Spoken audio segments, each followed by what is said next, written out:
Gilas fans pa ngayon ang masama sa Thailand. Tayo pa ang ire-report sa FIBA. Pa-victim naman kasi ng isang player sa social media. Kaya tara, kwentuhan. Never ending ang bangayan ng Gilas at Thailand. Pero binabaliktad na ngayon tayo ng mga Thai at sinasabi sa buong mundo na mga Pinoy Gilas fans pa daw ang masama. Ito ngayon ang pinagmumukha ng Thai page na Waron Studio sa Facebook. Wala daw respeto at class ang mga Pinoy fans, mga idol.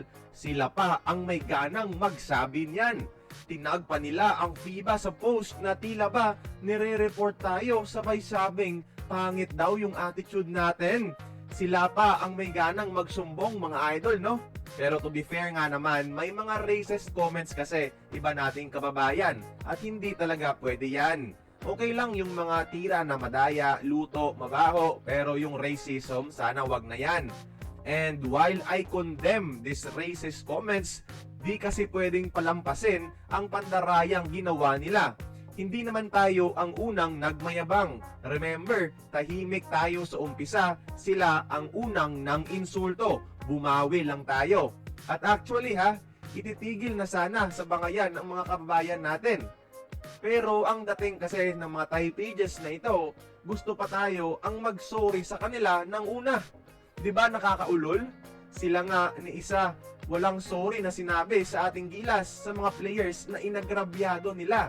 This is pa-victim, mga idol, on its ultra mode. At umiyak na naman kasi sa social media itong player ng women's team nila ulit, crying foul sa pagpapamukha sa kanya ng mga Pinoy na madaya sila.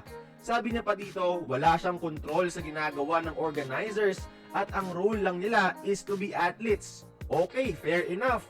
Pero silang mga atleta rin mismo ang nag-e-enjoy ng advantage na ito on the court. At imbes na i-call out ang referee sa mga konting banggaan may tawag pabor sa kanila, imbes na maging honest sa court, mas pinili pa nilang magyabang. Beyond their control daw yung officiating. Pero mas malakas pa kay Floyd Mayweather magyabang kapag panalo sa maling paraan. Ni hindi nga nila inako na may kakulangan sa mga referees, sa mga tawag na pumapabor sa kanila. They are asking our fans to be quiet gamit ang pa-victim at paawa nila para makalimutan ng mundo ang pandarayang ginagawa nila. Kaya mga Thai players, reminder lang, huwag kayong magyabang sa court kung hindi nyo kayang tumanggap ng kritisismo sa labas nito. Sana, kung gaano kayo kaingay sa panalong may daya, ganon rin kayo ka makapagpumbaba na akuin ito sa pagkatalo. Kaya kayo mga idol, anong masasabi nyo sa parang pa-victim ng ito ng Thailand? Join the conversation, magkomento lamang sa ibaba.